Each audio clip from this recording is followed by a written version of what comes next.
Hello everyone and welcome to WGBS TV Live, brought to you by SupermanHomepage.com, the #1 Superman fan site in the world. In this, our July 12th, 2021 show, we're going to be covering a range of topics, including a full-motion comic film for Justice League 2 created by fans. We're going to be talking about the upcoming new episode of Superman and Lois, upcoming comic books, and so much more. We're also going to turn to you to take your questions and comments on any particular Superman topic you would like to discuss. And to let you know how all that works and how you can get involved in tonight's show, let me introduce you to my co-host, Mr. Michael Bailey. Hey, Mike. Hey, Steve. How's it going? Doing well, and yourself? It's fantastic. Got a bunch of stuff to talk about tonight, so I'm not going to waste anybody's time by going into this, that, and the other. I'm just going to tell them that WGBS Live is all about Superman, and because of that, we want to hear from the Superman fans that are watching us right now on YouTube. So if you're watching us and you want to get involved in the conversation, about halfway through the show, we sometimes take calls. So how does that work? Well, it's pretty simple. Go to Skype, find Superman homepage, and let us know that you'd like to be on the show. Now, a couple things. One, wait for us to call you. This isn't a brush off, like don't call us, we'll call you. It can actually screw things up. Also, please mute your speaker or video if you're watching it through an external source, because that can screw things up because we are on a bit of a delay. Yes, and for those who are tuning in live via YouTube tonight, we invite you to join in with fellow fans and use the comments there. Post your comments, ask questions, have a chat. We will keep an eye on that and react to your questions and comments as the show goes on. So be welcome to participate in that area right there. And thank you to our sponsors and patrons, Douglas Meacham, John Patrick Van Pelt, and Tina Murray. And if you would like to support this show and our website, simply head to patreon.com/Superman homepage or click the join button there on YouTube. Different levels of perks for different levels of your involvement. So thank you to those who choose to join us. And if you'd like your comment or question featured live on the show as we go to air, that's called a super chat. All you have to do is click the little dollar symbol there beneath you on YouTube. A slider will appear. You decide on the dollar amount you're willing to donate, and we will feature your comment or question on the screen as we go along. Well, Mike, it's been another interesting week in the world of Superman. We have had another death. Last week we spoke about Richard Donner. This time we have a comic book artist who's passed away. We'll get to that sad news shortly, but we like to start with the movie side of things, as we always do. And Zack Snyder fans are at it again. They're a very loyal bunch. Yes, that's one way of saying it. So what they've got going on at the moment, between Zack Snyder, Jim Lee, Jeff Johns, there are a number of storyboards out there for what he had planned, Zack Snyder, for his sequel to his Justice League film. But thinks how that will probably never come to fruition, as that's even though the Restore the Snyderverse people are out there rabidly trying to make that hashtag do what it does, but it's unlikely that will take place. So the fans are getting together to put a full-motion comic film using the director's storyboards together as a non-profit project titled The Dreamscapes of Justice League, a motion comic. This will see the storyboards, as I said, collected together, created in a full animated comic book film with narration by Ray Porter, who voiced the role of Darkseid in Zack Snyder's Justice League. What do you make of this project? I mean, if that's what they want to do, and they're going to devote their time and energy to do it, more power to them. I mean, people want to see this, and it's one of those things where if you don't have what you want, you kind of try to bring it to life. This isn't them inundating Warner Brothers and all of the people associated with Warner Brothers with hashtags of release the Snyder Cut or restore the Snyderverse. It's not them bullying people that want to say things that are critical, not necessarily negative, but critical of Zack Snyder's DC work.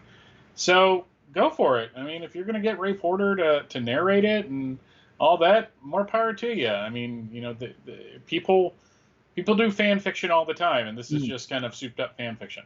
Yeah, for sure. And here's a little promo they put out to kind of promote this project. I don't want him dead. I want Superman to submit.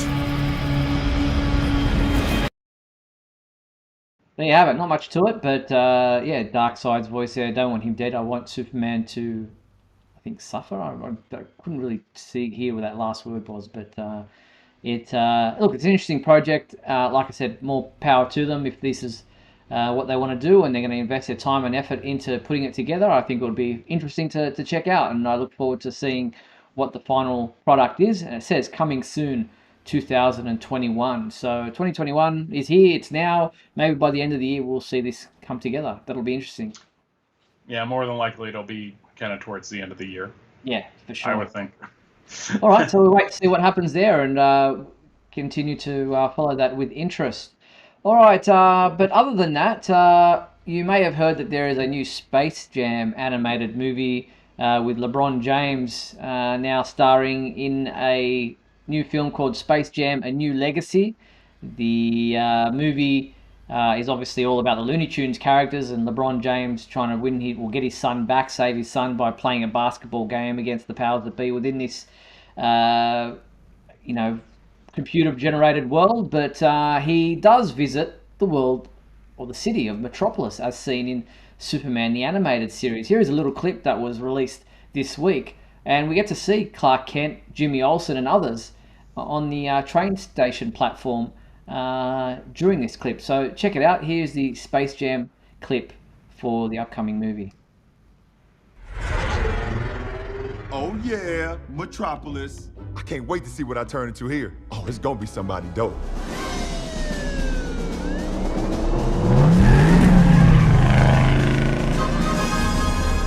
Robin? I'm freaking Robin? And why are we chasing a runaway train? We're in DC world, Doc. And where there's trouble, there's superheroes. So there you have it. There's just a little clip showing LeBron James and Bugs Bunny as Batman and Robin chasing a runaway train. And as I said, you see Clark and Jimmy and others there on the platform and the Daily Planet and all that kind of stuff in the background as well as they approach. So I'm just going to take this as the celebration of the 25th anniversary of Superman the Animated Series through Space Jam. So yeah, it'll be interesting to see just how much Superman content is in Space Jam: A New Legacy. I know that he has Superman at the top of his list of people that he wants on his basketball team, but obviously that doesn't come into play. I know that we see other characters and stuff like that. So Space Jam: A New Legacy is in theaters and streaming on HBO Max from July 16th. So it's only a couple of days away. Yeah, I never saw the first one. Oh, really? Yeah. The thing that I remember the most about Space Jam is that did that come out in 96 or 97? You could say either, and I wouldn't know. Well, whatever summer it came out was soon after I moved down here to Georgia, and there was a Warner Brothers store at the Lenox Mall. Ooh. And oh my God, was it just full of Space Jam stuff?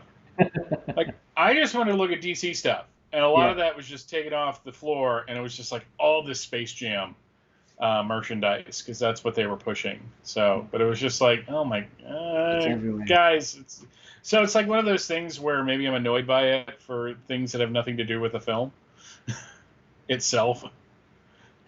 So yeah, I'll be interested to see what people what they say about this film. It was 96, says Justin, and Mind the Gap says, Michael, you're not missing much not having seen it. Yeah, I just and the R. Kelly song, which man, that did not age well. Indeed. All right, let's move to the television side of the world of Superman, and I was interested to see that Superman and Lois has received a nomination in the Hollywood Critics Association TV Awards. It's the inaugural awards. They've obviously had their movie awards, their Hollywood awards, but this is a rarity for the CW shows to get recognized in this way. Yeah, and well deserved. I mean, it's a drama. There's action and there's suspense and there's superhero stuff, but it is certainly a drama on par with all the other ones. I mean, what is the difference if I tell you the plot of something is that the protagonist's half brother shows up and wants him to join in helping to take over something, maybe a business, and he has to choose between that and his family. I mean, Yeah, you're right. that's a soap opera plot. So, Yeah, and there are the nominees that are up against Superman and Lois for this award, which is, as you said, Best Broadcast Network Series for Drama. There's Big Sky from ABC, Law and Order, Organised Crime from NBC, New Amsterdam from NBC, The Good Doctor from ABC, and This Is Us on NBC. So the first annual Hollywood Critics Association TV Awards will take place on Sunday, August 22nd in Los Angeles, and I'm guessing they'll be broadcast somewhere at the same time. so they've got Law and Order, Organized Crime, starring Colonel Hardy. Right. From Man of Steel, and The Good Doctor, which has Emil Hamilton in it, Richard Schiff. Right. So it All just all comes back to Superman. So there you have it. So well done to them for the nomination, and good luck to the cast and crew on hopefully winning that award. And we'll find out in late August as to whether or not that comes true. So I think that's fantastic. Yeah, the nomination itself is the big deal. I mean, if they win, that's great. But the fact that a superhero show is lumped in with all of these other more quote-unquote legitimate programs is, like, when I saw that at first, I was like, yeah, well, what's the big deal? And then I really started thinking about it, and I'm like, no, it's a huge deal. This is great. This is, it's like the show is getting recognized not just by people who like the show and are fans of Superman, but it seems like the outside world is really taking notice of it. Yeah, and Mind the Gap says he knows that superhero shows are saturating TV at the moment, but without them, he'd have nothing to watch. That's fair. If there's not, I mean, The Good Doctor. I have issues when they try to make something like autism look like a superpower. Like, I'm sure it's a good show and it's got a good cast, and the kid from Charlie in the Chocolate Factory grew up and is playing it, and like I said, it's got Emil Hamilton, so at least it's giving Richard Schiff a check. But it just makes me feel weird. So My mum loves the show. I know she watches it religiously, so I've never seen an episode of it, but it seems to have its fans. yeah, absolutely. All right, so speaking of Superman and Lois, the next new episode actually airs tomorrow night there in the US on the CW. Finally, we get the new episode. It is titled Through the Valley of Death. And here is a reminder of the trailer for this particular episode. It took him 7 minutes to wipe out Metropolis. He has a family to fight for, which means he won't give up, and neither can we.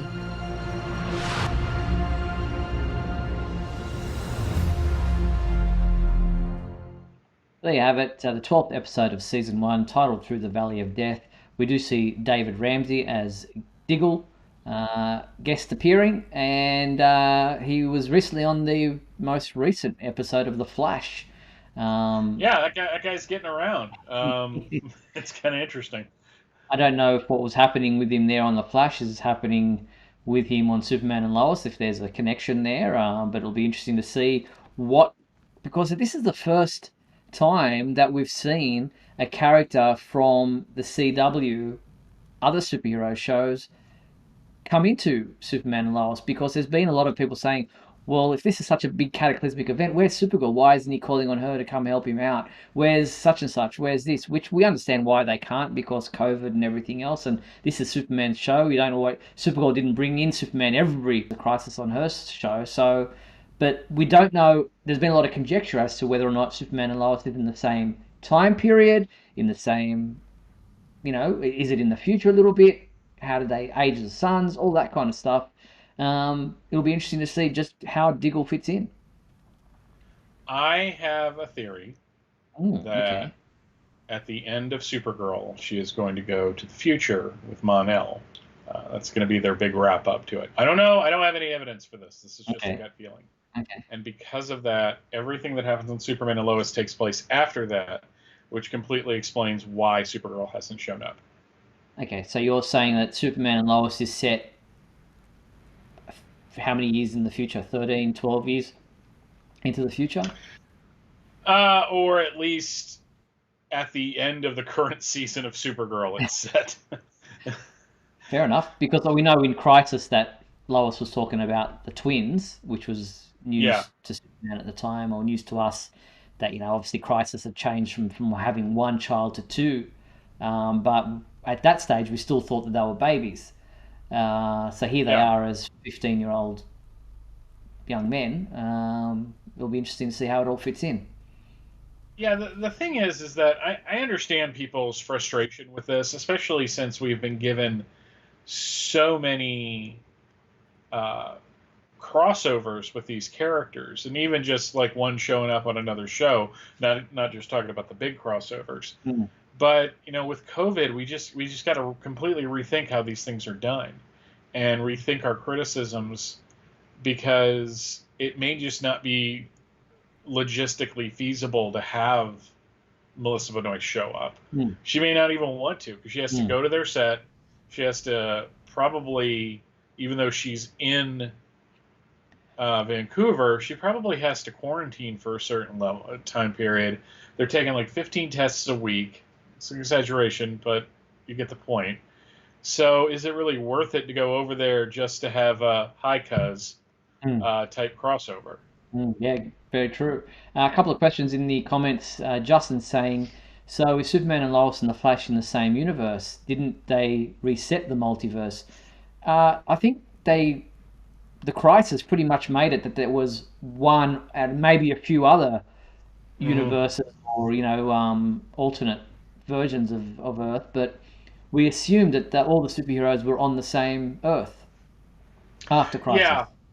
Yeah, like the ones that we saw in the Justice League at the end of Crisis, definitely, all on the same Earth. But like the Brandon Routh Superman, the Doom Patrol, the Teen Titans, or the Titans, I guess you should say, they all exist in their own universes. Yeah. And the children were born on, was it Cantle? Argo. Yeah, sorry, Argo. Yes. Argo, so they were born not on Earth, but they were obviously brought back to Earth as babies. So, yes. Well, no, they were born on Earth because we saw Lois in the hospital in the new timeline, in the flashback. Yes. Well, we saw her giving birth. Oh, okay. Didn't she go there to give birth to be safe? That was in the previous timeline. Right. It's probably different in the new. This is in the pre-crisis CW universe. Yeah, I'm just I'm glad they got Flashpoint out of the way, so we don't have to worry about like the pre-Flashpoint, post-crisis. It's just all so damn confusing. Yes. Big J asking, who do you guys think Lois is better with, Bruce or Clark? Clark for sure. Hello. Oh, come on. That's a gimme question. That's someone trying to stir up some trouble in the comments. Not bad trouble. Yeah. We are Superman fans after all. Okay, well, so that's the next new episode tomorrow night there on the CW. And Alex Garfin, who plays Jordan Kent, appeared on Pix 11 to talk about, or PIX 11, updating us on where his character is and his growth. Here's a little bit of a snippet from his interview, which took place, I think, earlier this morning. Have a look. On Superman and Lois, Jordan Kent is just beginning to understand and control his powers. However, the pressure is on for him to use them to find his father, Superman. Look, this isn't gonna work. Hey, yes it will, okay? Just try again. We've been at this for an hour and I don't even know what I'm hearing half the time. Look, I know it's hard, but right now you are the only one who can find him. Yeah, but what if I can't? What if I keep trying and trying and my powers just aren't good enough? Jordan, you're good enough. Really? Because that didn't stop Edge. When I used my heat vision on him, I gave him everything I had, everything, and he just tossed me around like a rag doll. Then he took off with Dad. Now from the hit series Superman and Lois, please welcome back to the show New York's very own Alex Garfin. Where's my bell? 1 second. I forgot to move my bell, Alex.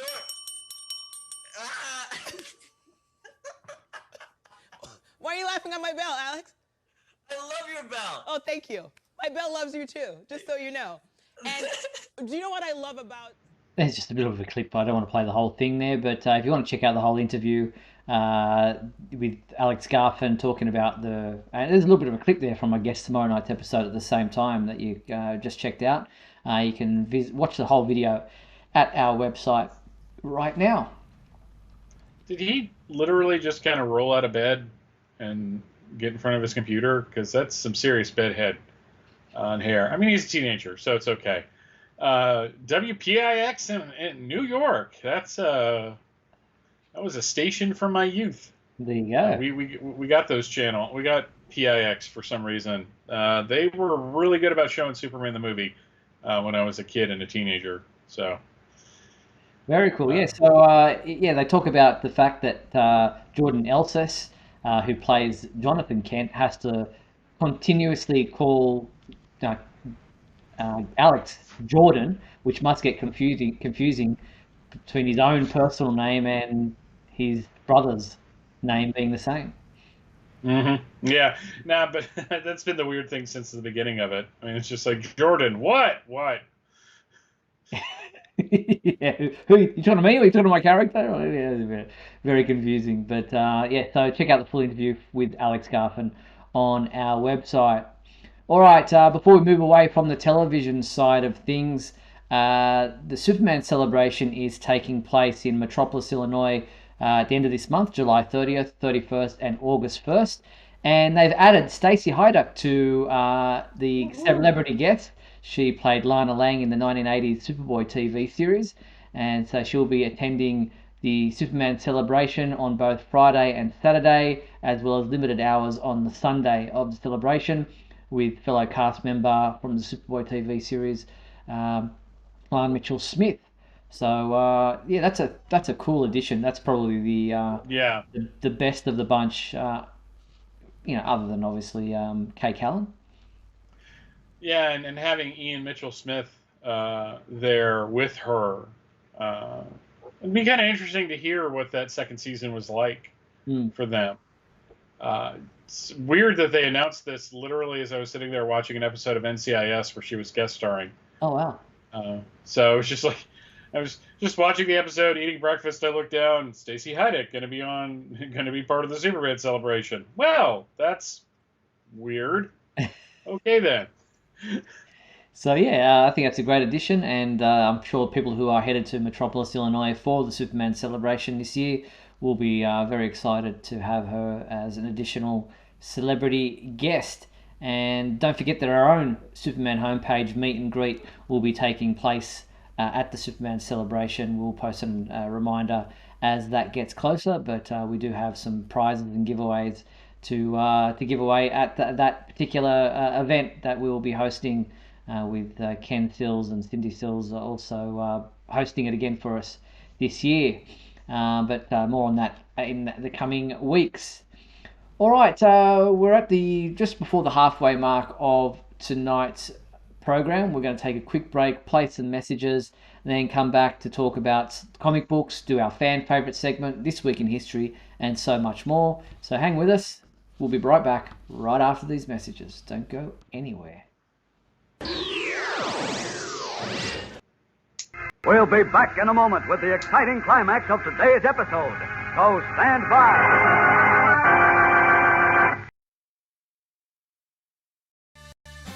If you're enjoying WGBS TV Live, then please like and share this video with your family and friends. Also, if you'd like to subscribe to our YouTube channel, you can click on the bell to receive notifications whenever we post a new video. You can also join our YouTube membership program. Just click the join button below. Or you can become a patron and support our website by visiting patreon.com/Superman homepage.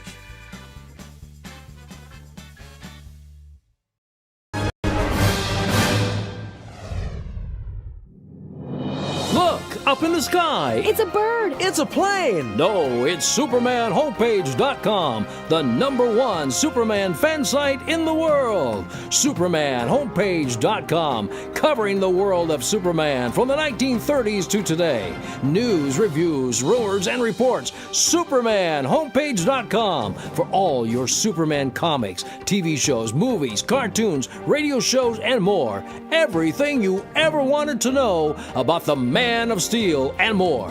SupermanHomepage.com. Thanks, Superman Homepage, for all the support over the years. I really appreciate it. I'm Matt Bomer. I'm the voice of Superman in Superman Unbound, and this is the Superman Homepage. Right here on Superman Homepage. I'm freezing! Superman! Uh-oh, sounds like Lisa and Scott are trapped in the icy cave of that frosty-faced villain, Captain Cold. This is a job for Superman. My fast freeze zapper will freeze Superman forever. No way, Captain. Here, kids, my new Superman Hot Cocoa Mix is the super tasting way to warm up. It's really sweet. And chocolatey. And see, Captain Cold can't take this warm reception. New Superman Hot Cocoa, the super tasting way to warm up.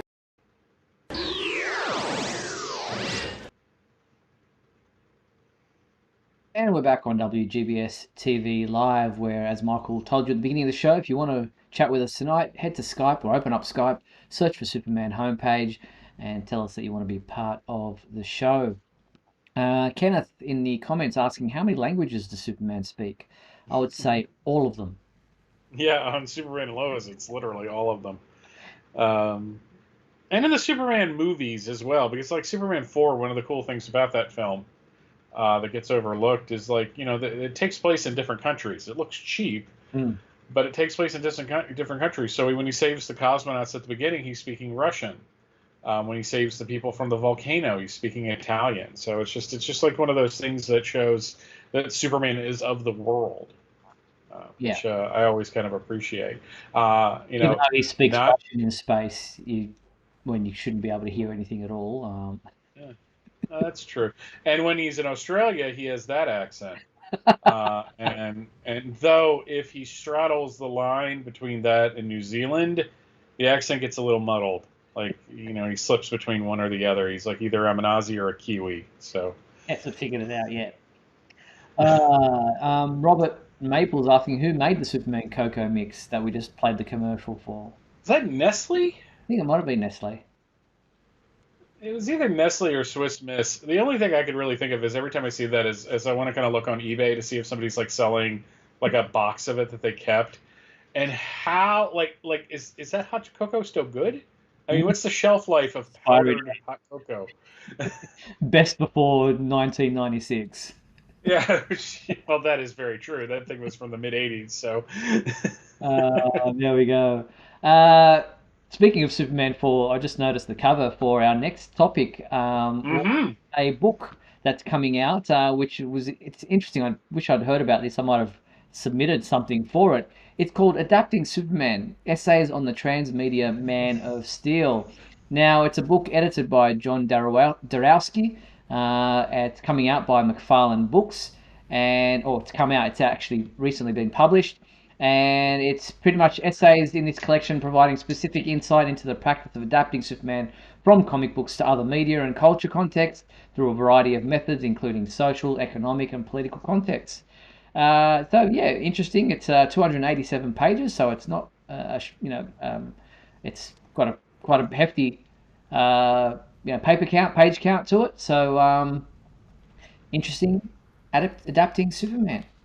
Yeah, I'm gonna pick that up at some point because I like to get the kind of the reference and not only the reference books but the books like about the character, not like his adventures but like about him in like a psychological or pop culture context. And it looks like that, like it's a snazzy cover and it's just like one of those things where it wasn't like the streak of red, blue, and yellow from Superman the movie. Or like Superman 3 where he's carrying Richard Pryor, it's Superman 4, which, say what you will about the film, it had a very dynamic poster. Yeah, for sure. It definitely did. It is quite an expensive book. It is $46 Good Lord! The paperback, or $23.99 for the Kindle. So that is... It's coming to Audible. Yeah, I don't know. I mean, that seems like a hefty price, but... $46 for a book is like, that's insane. Yeah, I just don't know why it's so expensive. And obviously, looks at Superman in film, television, comic strip, radio, novels, video games, and even musical, as we know, the Broadway musical from 1966. So very interesting to look at, because Superman was one of those first characters that leapt from, being the comic book, newspaper comic strips into the animated Fleischer cartoons, radio series, and just kept going into all different mediums, every feasible medium. So yeah, it would be an interesting book to read, but geez, that's a hefty price. Yeah, I mean, it's only really, I would say, Spider-Man, and oddly enough, Spawn. Because Spawn really quickly leapt onto there was an animated series and there was a movie. Now, one of those was good. The movie is so-so. The animated series was actually really good, but he's like one of those few characters. I mean, even Batman took a while to get some traction. So, sure, Batman beat Superman to being like a movie serial. But like you said, it was like 1939. He's a comic strip. 1940... Was it 40 the radio show started, and 41 the Fleischer shorts? I believe that's how it goes. I mean, so it's like boom, boom, boom, boom, and then, right at the dawn of the 50s, he's a major television star. For sure. So, yeah, it's definitely a success story there, and it'll be interesting to read all about adapting him for all those different mediums. Maybe I'll have a chat to John Jorelski, see if I can get a copy. And then I can pass on the knowledge from that book to you. And whether it's worth the purchase price, we'll see how we go. All right, so in the sad news that I mentioned at the top of the show, we lost a comic book artist this week on Sunday to COVID-19. He was only 41 years of age. His name was Robson Rocha. He did a number of Superman comic books, Justice League, Supergirl for quite a while. And very sad news of his passing this week. The background behind me at the moment is one of his artwork, one of his pieces of Superman with the American Eagle. That is sad news indeed, that we lost such a great artist at such a young age. Yeah, I mean, it's still happening, folks. I wasn't overly familiar with his work, but it's always sad when somebody dies. But this is still a thing. I mean, Steve's in his third week of lockdown. Yeah. So. Yeah, indeed, and it's just, this Delta strain dispels the myth that it's just an old people's disease that that it's affecting. We've got people in the ICU at the moment who are in their 20s, 30s, 40s, 50s, 60s, 70s, and 80s. So and some of them on ventilators that are in their 20s. So it's not just it doesn't just affect old people. So it is sad that a 40-year-old up and coming artist who has broke into the industry in 2010, 11 years later at the the height of his powers in his early 40s, he's no longer with us. Yeah. Sad news. And tributes are up on our website from people like Joshua Williamson, who worked with him, Jim Lee. DC posted their own comment and tribute to Robson. So our condolences to his family and friends. Mm-hmm. And he was from Brazil, a Brazilian artist. Yes. And has the same surname as JP, one of our fellow Superman fans who joins us every week. So sad news indeed.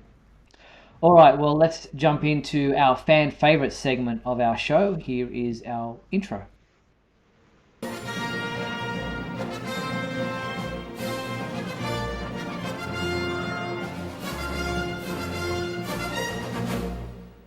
All right, Michael, what was our fan favorite question from last week? Last week, our question was, what is your favorite Superman face mask?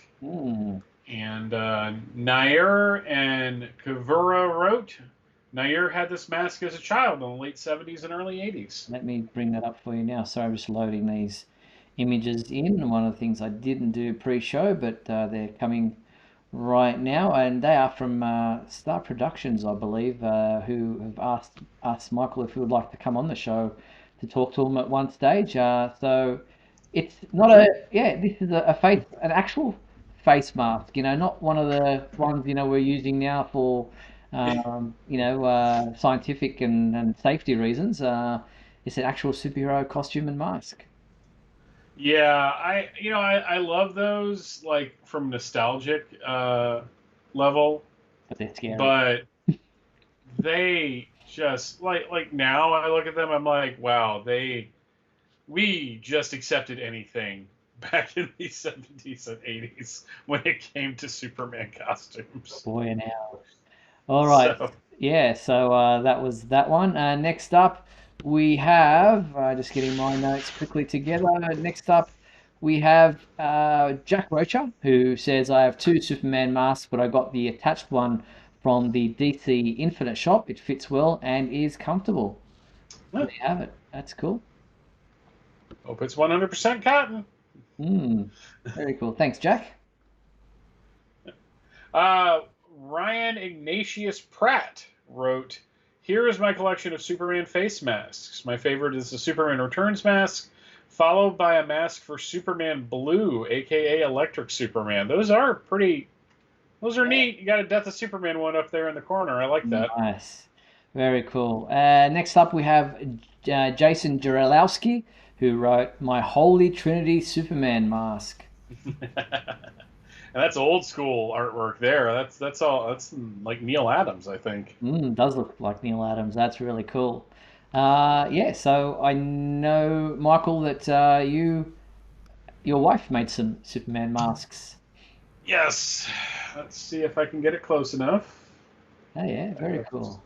Bam. Yeah, it is reversible. Oh, nice. So I can do either, and because she's clever, it's got a pouch, which I put a coffee filter in every day just to give me these. Not fun to work out in.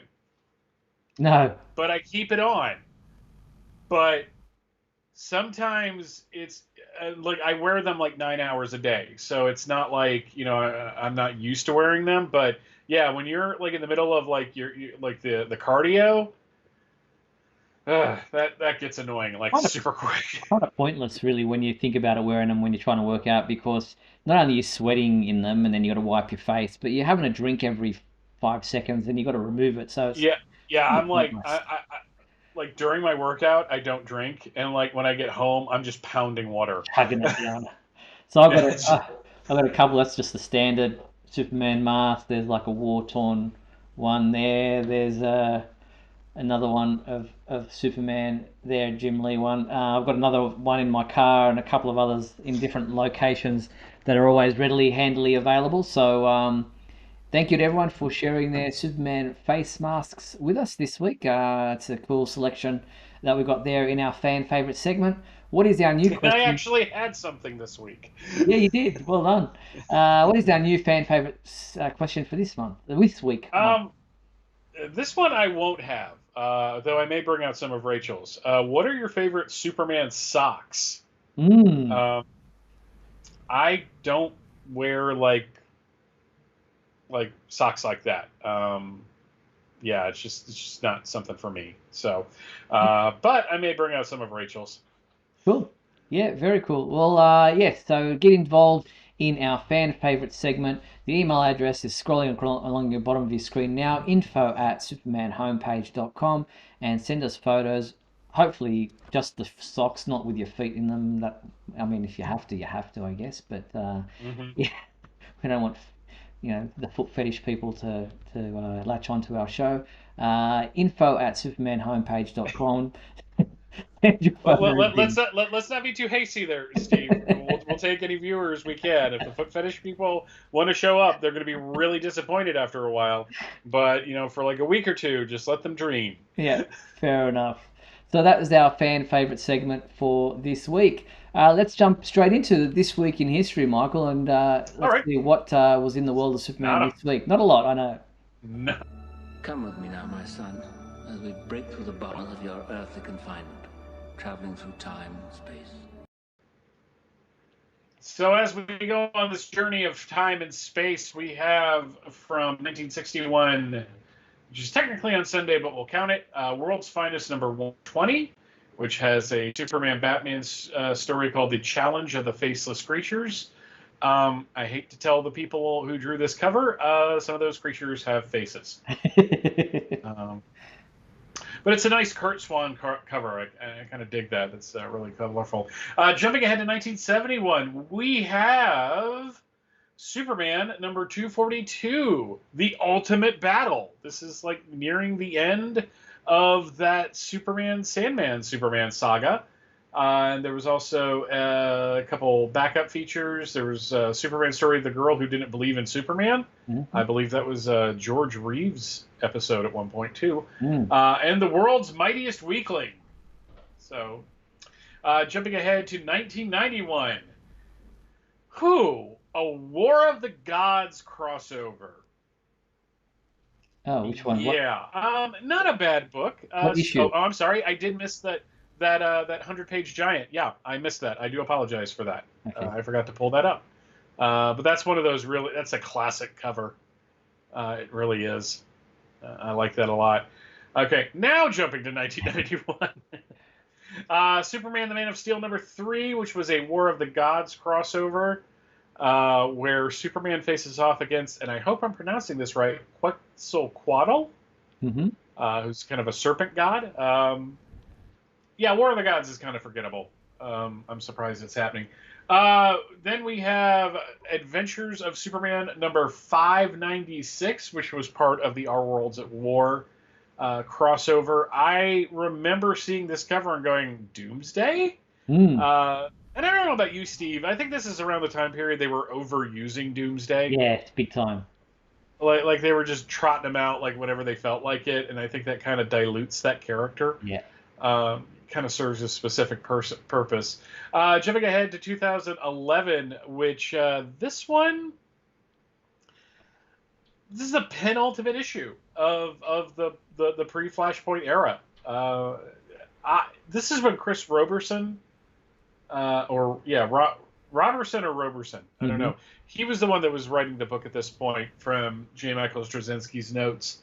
And I think he really pulled this story kind of out of a deep dive. It really wasn't doing anything for me at the beginning, but by the end, I was really on board with what Chris was writing. This is kind of a cool one where, Clark Kent is abandoning Superman. Spoiler warning, doesn't last. So, in the real world, on September 11th, not September 11th, wow. That's dark. On July 11th, Michael Rosenbaum, Lex Luthor in Smallville, was born in Oceanside, New York in 1972. He's only 4 years older than me. I keep forgetting that. And then on July 17th, it's traditionally recognized as the birthday of Lana Lang, Clark Kent's boyhood friend / girlfriend / whatever they really needed her to be at the moment. So, and that is This Week in History. Excellent. Yeah, not a big flashback, but some interesting issues and dates and anniversaries in there. All right, let's push on and move to the comic book side of the world, where DC have announced they are not participating in Comic-Con. I'm not sure if San Diego Comic-Con is actually still going ahead, but I think it was, but... last I heard it was. Yeah. So there are some. It's a fluid situation. So keep an ear on the ground for that. But DC won't be there if it does go ahead. But they will be participating in some of the Comic-Con at home panel lineups with a Superman panel scheduled to take place on July 24th, Saturday, July 24th. So just a couple of weeks away.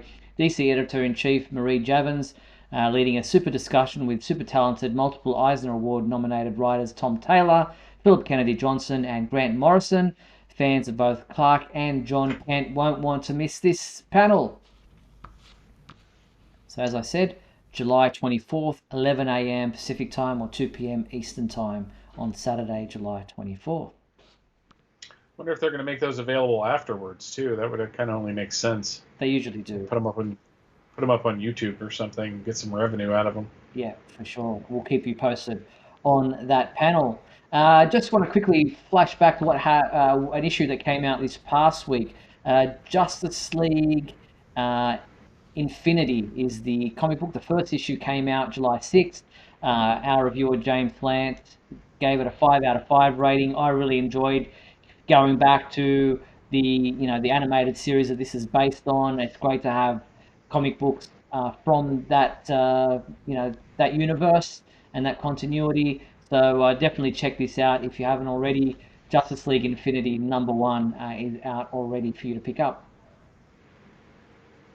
Alrighty, speaking of Superman comics, right now on Comixology, this is breaking news. Okay. We don't have anything. There is a Superman sale going on.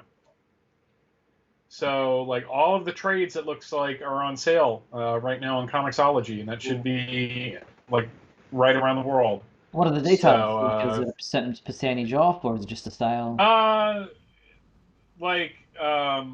All-Star Superman, which is normally, like, it's like mostly, like, 50% off. Okay. Yeah, it looks like 50% off.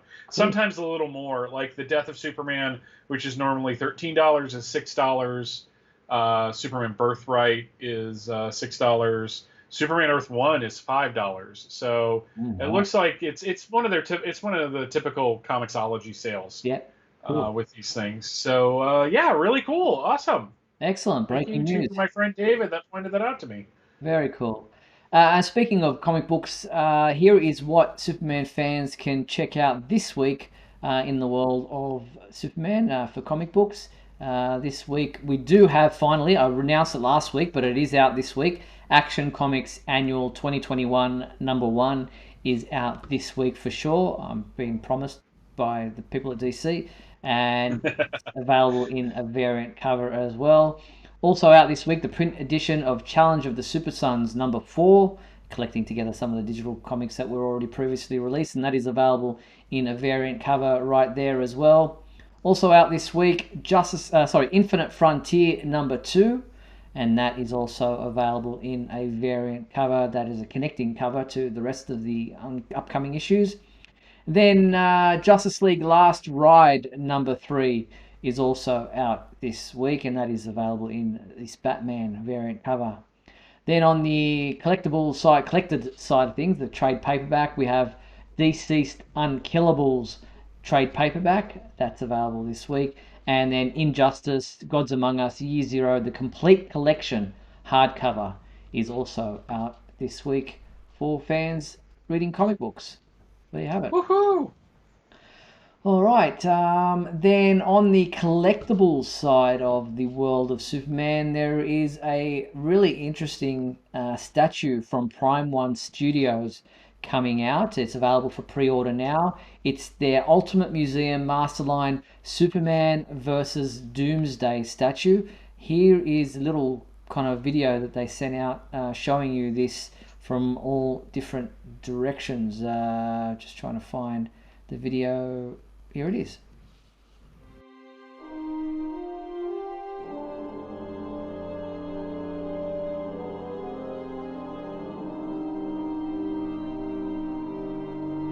So there's the round table spinning around of this Superman versus Doomsday. That's the concept designed by Jason Fabot. The music's going to be a bit loud there. So I just turned that down. Yes. Like printing money. Doomsday stuff is printing money. Now it comes in at over 3 feet tall, so it's a pretty sizable statue. It has the Man of Steel locked in terrifying battle with Doomsday as the monster bursts out of the remains of the Daily Planet globe. Don't know what he was doing inside there to start with, but anyway, it's a cool looking design. He was hiding. Now there is a deluxe edition of this statue as well, which has multiple heads, swappable Superman heads. You've got the angry red eyes. Angry red eyes of anger. Yeah, yes. There's two of them. One where he's really. I mean, the middle one's got a little bit, and the last one's really going off. And there's also swappable symbols. You can have the one with the black background behind it, which is kind of more of the... Which comic book did Our it Worlds change? at War. I was going to say that. Yeah, we kind of had that cover come up in history before. At the end of it, they went for it. Was a solid year of the black on the S. It's a way of him kind of paying tribute to the people that they lost doing that. Yeah, it was kind of just one of those weird coincidences that it was also right after 9/11. So it kind of had more of a poignant thing. That's an impressive statue. I think, much like I think Doomsday was overused in the early 2000s, I think they are just way too happy with those spikes and those protrusions. He's got like the ram horns on the side that were never really part of his design. Yeah, sometimes enough is too much, and that's definitely one of those. It's just like it's like you can't say there's like a classic design for Doomsday, because I mean when he first showed up he was in like covered from head to toe, and then it slowly disappeared. But I'm just of the opinion that if you just start going like all crazy with that, it just doesn't look as good. No, so but it is an interesting design there by Jason Fabot. Now, if you're wondering about just how much this statue sells for, well, I can tell you it's $2,000. Good Lord! I was just sitting there thinking, that might look good with my Death of Superman stuff that I have. Got something weird in the mail today tied to that. And then you're telling me this is $2,000. And I'm like, no. I mean, if they want to send me one, I'll do a review of it. Endlessly. Yeah. Wow. So it is available, as I said, in a deluxe edition with those multiple heads and swappable symbols and what have you. And that one is $200 more expensive, so $2,200. That's really pocket change.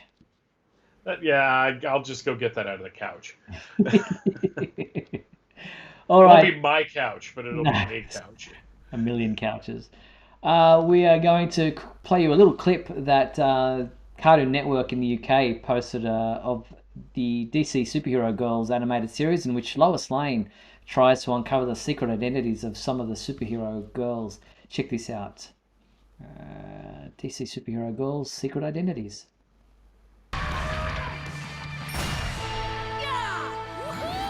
I needed that space punch so bad. Now, why are we still here? A good reporter always investigates the scene of a crime. So when Lois shows up after a fight looking for evidence, instead she'll find the false evidence I planted and realize we are not the superhero girls. And that somebody else is. This was Barbara Gordon. Oh, how is she this good? We gotta get that book.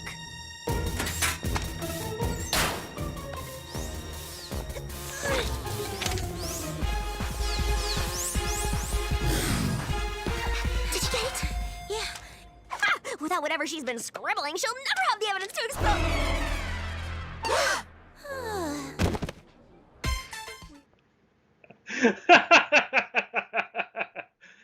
That might be one of the best representations of Lois Lane I've ever seen in animation.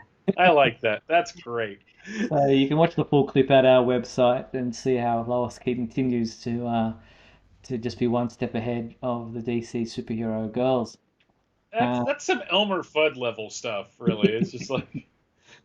Yeah. There's also another video clip about how competitive the DC Superhero Girls are, available to watch at our website as well. Especially Kara, she's super competitive when it comes to trying to one up everybody else. But the DC Super Friends animated shorts with commentary by kids. There was a new clip from the DC Kids YouTube channel also released this past week.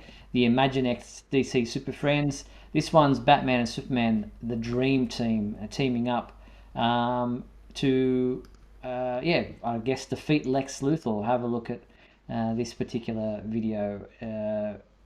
DC Super Friends. Imagine next.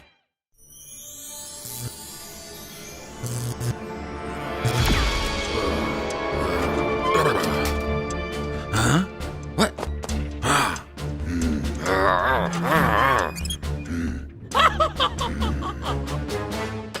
The Riddler. You.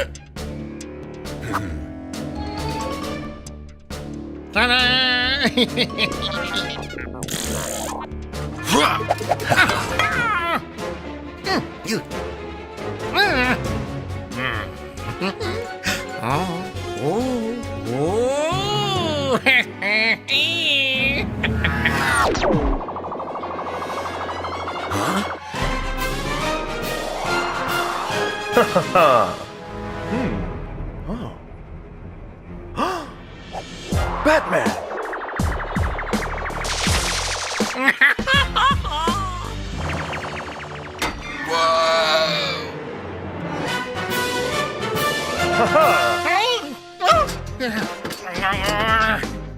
That's just a quick clip of the 13-minute long video clip of the Dream Team, Superman and Batman, from the DC Kids YouTube channel, from the Imaginext DC Super Friends animated shorts. Quirky little animation there that young kids might like. Yeah, no red underwear there in those for Superman. Of course not. And that pretty much brings us to the end of this week's show. Was there anything that you wanted to touch on before we finish off, Mike? I was just watching that clip, and the thing that I like the most about it is that it really looks like the figures, like animated. A lot of the times when they do like a thing tied into the figures, they're the same designs, but it's done more in an animated style. This really looks like kids playing with it. And it really comes in on those boots. And I guess if we're gonna try to get clicks and stuff, I guess this is where I should start railing how if you don't like the trunks, you're somehow a bad Superman fan. Do you think that would drive some things if I just totally sold out and started lying? You might get some rabid fans coming here to defend their position. Yeah, that's what the world needs, is people arguing about the trunks some more. No, I just, it's a good observation that he's not wearing the trunks. It's just with the Imaginext toys, they're just working with the designs they were given. Yeah, so, but I do appreciate that JP does point out that Batman needs to be saved by Superman again. Yeah, indeed. All right, well, as I said, that brings us to the end of tonight's show. Apologies to Mark, who wanted to have a chat with us tonight. We will hope to get him on next week to chat about the comic book side of the world. I know he's also a keen Superman and Lois fan, so we look forward to having a chat with him next week. But before we do wrap up tonight's show, I want to thank everyone for tuning into tonight's episode of WGBS TV Live. Thank all those people in the comments, Justin, JP, Mind the Gap, and so many more who were part of tonight's episode. Thank you for your comments and participation. And thank you to our sponsors and patrons, Douglas Meacham, John Patrick Van Pelt, and Tina Murray. And remember, you can also support the Superman homepage by either clicking join there on the YouTube channel or heading to patreon.com/Superman homepage. And thank you to you, my co-host, Mr. Michael Bailey. Pleasure as always, Steve. Michael and I will be back next week for another edition of WGBS TV Live, July 19th at 7:30 p.m. Pacific Standard Time. Look forward to talking to you then. Until then, be sure to check out supermanhomepage.com for all your daily news updates on everything surrounding the Man of Steel. I'm Steve Yunus, on behalf of myself and Michael Bailey. Thanks for watching WGBS TV Live, brought to you by supermanhomepage.com.